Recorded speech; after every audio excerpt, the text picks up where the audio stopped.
Welcome to Project U 2.2, where my goal is to help you break barriers and step confidently into an elevated version of yourself. This podcast dives into mindset, growth, and creating the life you were meant to live. I'm Carrie, a former teacher turned leadership and growth mentor, helping people overcome self-doubt and embrace their next chapter. I believe you are your greatest project. Each week, we'll explore the habits, stories, and strategies that help you break barriers, step into your potential, and level up your life. Let's get started.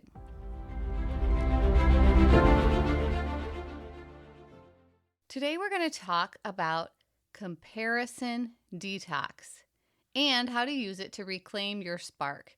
You've probably heard the quote, "Comparison is the thief of joy." Those are the words of President Theodore Roosevelt.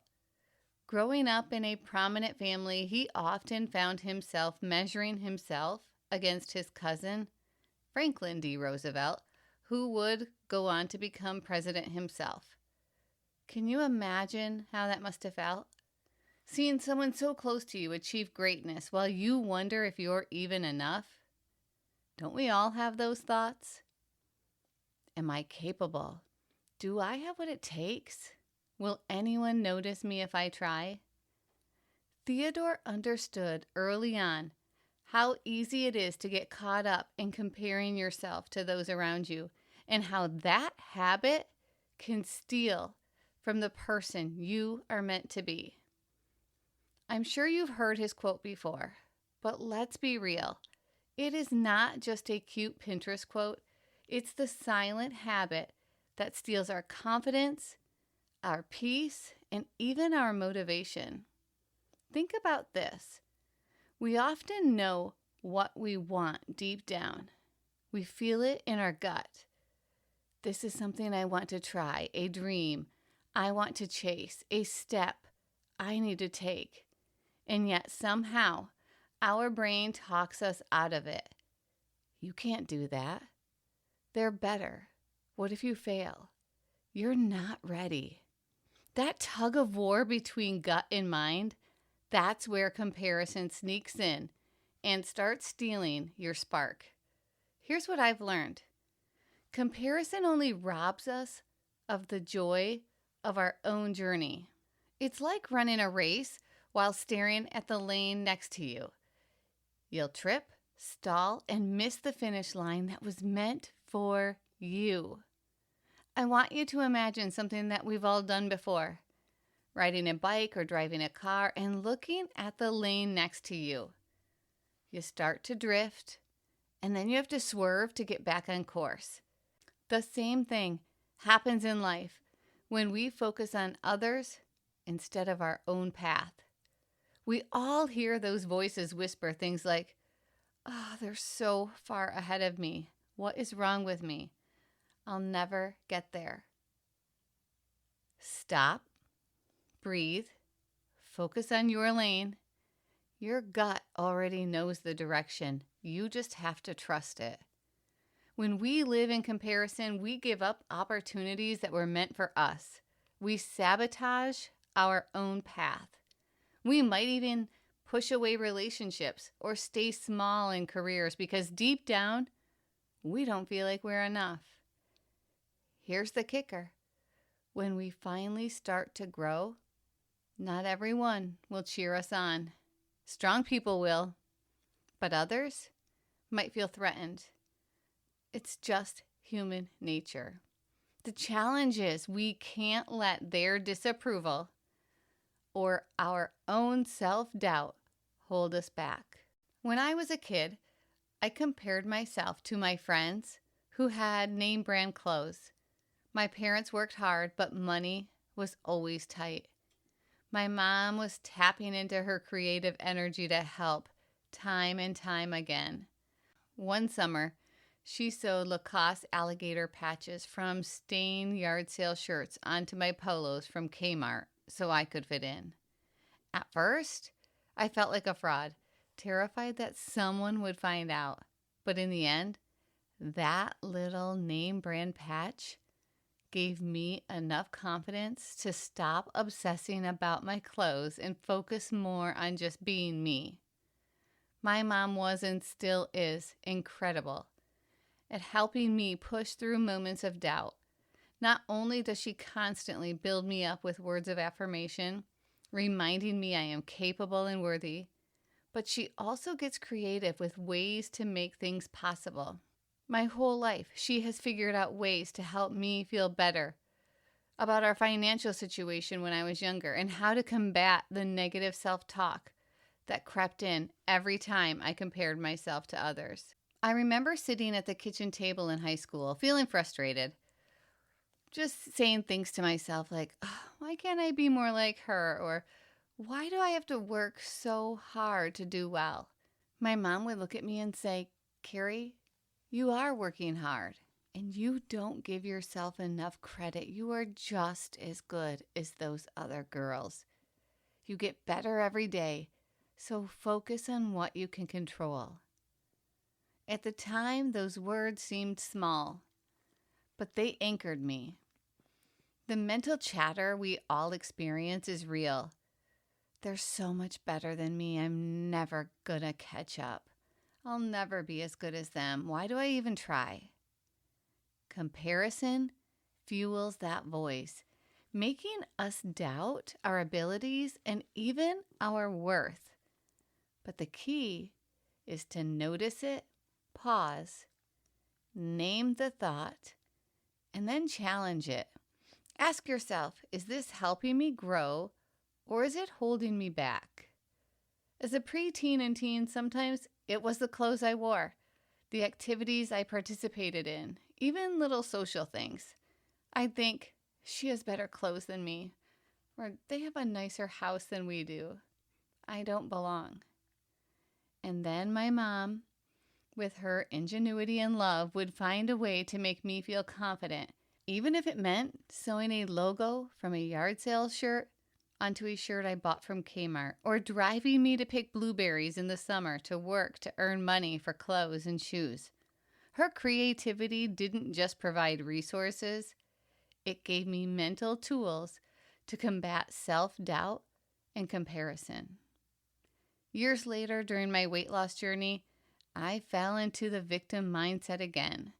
I'd watch friends eat mac and cheese or pizza and stay skinny, while I was over here eating healthy and working out. I'd think, that's not fair. I compare myself into resentment, but resentment didn't help me lose weight. It only made me miserable. This is the essence of comparison detox. Not just noticing the thoughts, but actively reframing them. So, what do I mean by comparison detox? Think of it like a health reset. When you detox your body, you clear out what's toxic so you can heal and reset. A comparison detox does the same thing, but for your mind and spirit. So notice when comparison shows up, those thoughts, I'm not enough or I can't do that, and interrupt the cycle of negative thoughts. Question it. Is it true? Or am I just comparing and stealing my own joy? Reframe your comparison so it inspires you instead of draining you. And then replace your comparison with gratitude, joy, and action. Redirect it. What can you learn from this? How can you take action to grow in your own lane? When we detox from sugar, our bodies crave it at first. It feels uncomfortable, but then great things happen. Our energy returns, we sleep better, we feel clearer. Comparison detox works the same way. At first, you're going to feel the pull, the urge to scroll, the old thoughts that whisper, you're not enough. But the longer you detox, the lighter you feel, the freer you feel, the more joy you find in your own lane, and your spark comes back. And joy is the ultimate fuel. These moments of mental friction are universal. Every time we hear about someone else's success, or we see a friend or a colleague achieving something we want, that inner dialogue kicks in. They're so much further ahead. Why am I struggling? That's comparison creeping in. And the more we let it dominate our mind, the more it steals our spark. By acknowledging these thoughts, giving them a name, redirecting our energy, we reclaim control. That's what my mom helped me do. Not just at school and with clothes, but for life. She taught me that comparing ourselves to others doesn't have to weaken us. It can become fuel to build higher, push further, and believe in our own abilities. That first step is awareness. We have to notice when that comparison creeps in. Is it when you're scrolling on social media? Or when you see a friend get a promotion? Or when you watch someone's highlight reel? I remember students talking about other teachers. Mrs. Potter, who was so much fun. She was witty, the kids loved her. Or Mrs. Adams, who came up with so many creative ways to make learning fun and relevant to real life. And while they are two of my greatest friends, my brain would whisper, they like that teacher better. I'm not good enough. I'll never be able to do that. But my gut said, wait, I can learn from this. I can do it my way. Just naming it takes away some of its power. Okay, Carrie, step back. Don't let your mind make this a competition. Comparison steals joy, but celebration multiplies it. And yes, as a former math teacher, it's like math. If comparison subtracts, celebration multiplies. Sometimes comparison is healthy. It can push us to set the bar higher for ourselves. My brain would sometimes panic. I can't do this. I'm not creative enough. But my gut kept nudging. Yes, you can. Start small. Experiment. Try something new. And that's exactly what I did. Sometimes comparison just pushes us higher to set those high standards. And as a teacher, I would learn from others, not to compete, but to be inspired. I'd visit classrooms, I'd hear students share stories about fun activities, or I'd watch other teachers engage in ways I hadn't thought of. Yeah, there were moments of, am I enough? Or, will I ever be that creative? But instead of letting it eat at me, I used it as fuel, and I asked myself, how could I adapt this to my own style? How can I grow? That's the difference between envy and inspiration. When I'd hear students talking about Mrs. Potter's fun activities or Mrs. Adams' way of bringing real-world learning into her lectures and labs, my mind wanted to spiral. They like her better. I'm boring. I'll never keep up. But instead, I paused, breathed, and asked myself, what can I learn? How can I make my classroom exciting in my own way? I channeled that energy into creativity. I tried new things, adjusted lessons, and pushed myself to grow. Small rewards, silly games, blowing bubbles, even turning math problems into playful exercises. They all mattered, and the students noticed.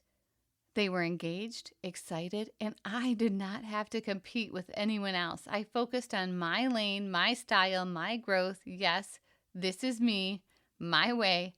I can do this. Think of comparison like a game of Jenga. Every time you compare, you pull out a block from your foundation, one wooden block at a time, until eventually the structure becomes weak and collapses.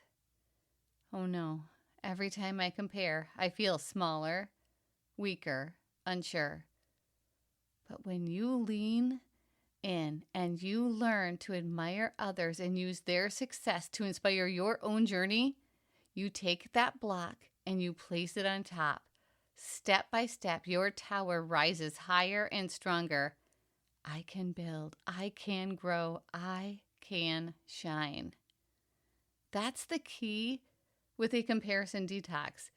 You don't ignore what others are doing, you notice it.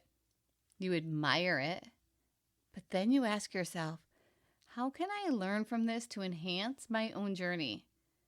You turn what could be a block in your tower into another piece on top, helping you rise higher. I don't have to be them. I just have to be better than I was yesterday. Want some real life examples? How about social media? Maybe you need a social media reset. If every time you scroll you feel less than, it's time to mute, unfollow, or take a break. Ask yourself, does this account inspire me or drain me? Keep the ones that light you up. Release the rest. How about a gratitude swap? When you catch yourself saying, oh, I'll never look like her, swap it with, I'm grateful that my body lets me show up today. Gratitude pulls you out of comparison and back into your own lane. What about taking action over envy? Instead of saying, I wish I could do that, ask, what's one small step I could take toward that today? Jealousy is going to keep you stuck. Action will move you forward. And then cheer instead of competing. When a friend succeeds, celebrate them out loud. The more you cheer for others, the freer you feel in your own journey. That's what detoxing looks like. Catch it, pause, reframe, replace. I get it. Life teaches us to compare from a young age. In high school, I played the clarinet. We had chair positions. So the first chair was like being the best, and it came with more challenging music. I remember battling with a few classmates week after week to regain and keep my position. They're better than me today. Maybe I should just give up, my brain would whisper.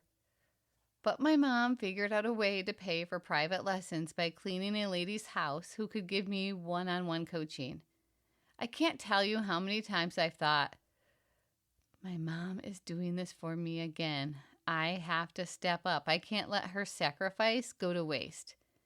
My gut reminded me of this. So I practiced more. All of this made me stronger and a better player. And every time doubt crept in, I can't do this, or it's too hard, or I'll never be as good as them, I reminded myself one step at a time. Focus on your lane. You've got this. Just like my pro dancer and Dancing with the Local Stars, Sandy. When I watched her perform on stage, I admired her courage. Wow, she was fearless. I could never do that. I'd embarrass myself. What if I forgot my moves? I could totally see myself doing that. What if people thought, what is she doing? But my gut said, what if you tried? Maybe you'd feel alive.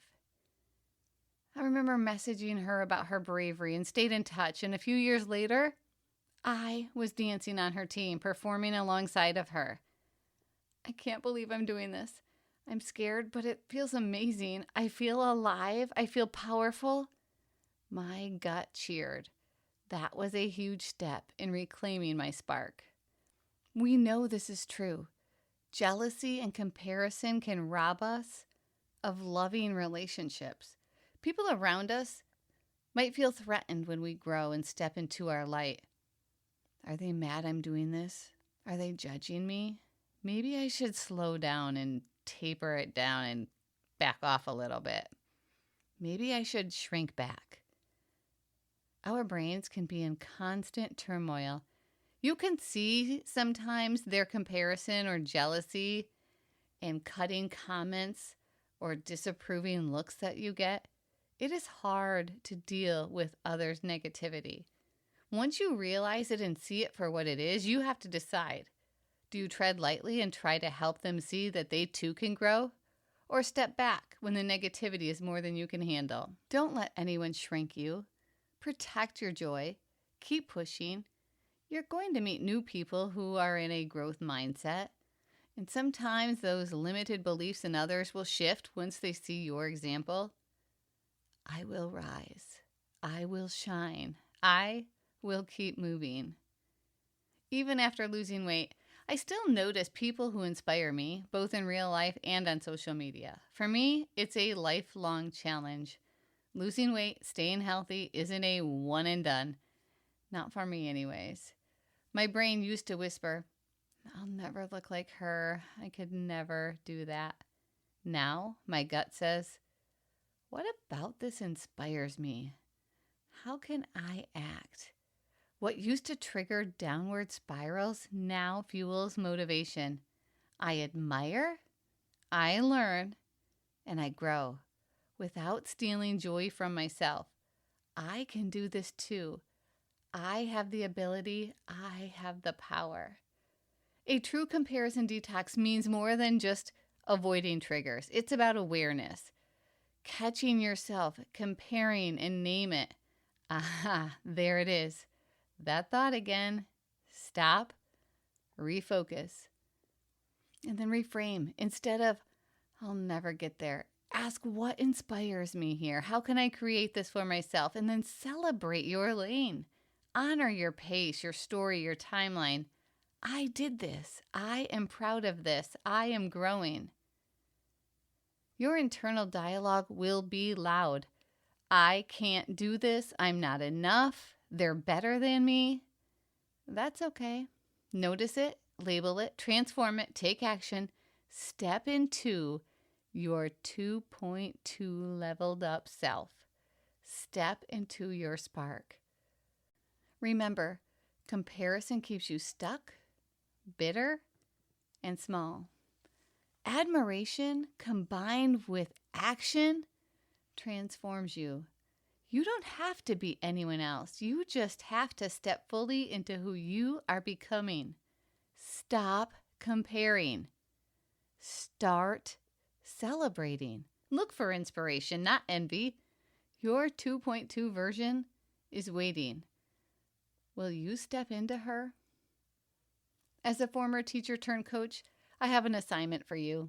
Your comparison detox challenge. Keep an awareness journal. For 1 week, write down every moment you catch yourself comparing yourself to someone else. Now I want you to just note the emotion. Do you feel envy, fear, sadness, frustration? Then I want you to reframe it. Next to each entry, write one thing you admire about that person and one actionable way that you could bring that inspiration into your own life. And then make a celebration list every evening. Write down 3 things that you accomplished that day, no matter how small. Include wins in mindset, work, health, relationships. Multiply the joy. And then reflect on this. At the end of the week, answer, what patterns did I notice in my comparisons? Which reframes made the biggest impact on my mindset, and how did celebrating my lane change how I felt? And of course, I know there are overachievers out there, so for you, an optional extra challenge. Choose one action inspired by someone else and implement it into your own way. Remember, comparison steals joy, but celebration multiplies it. See what inspires you. Take action. Keep pushing. Reclaim your spark. Life is too short to live in someone else's lane or to live in someone else's shadow. Run your race. Dance your dance. Build your tower and shine. Thank you for tuning in to Project You 2.2. You are your greatest project. Every step brings you closer to an elevated version of yourself.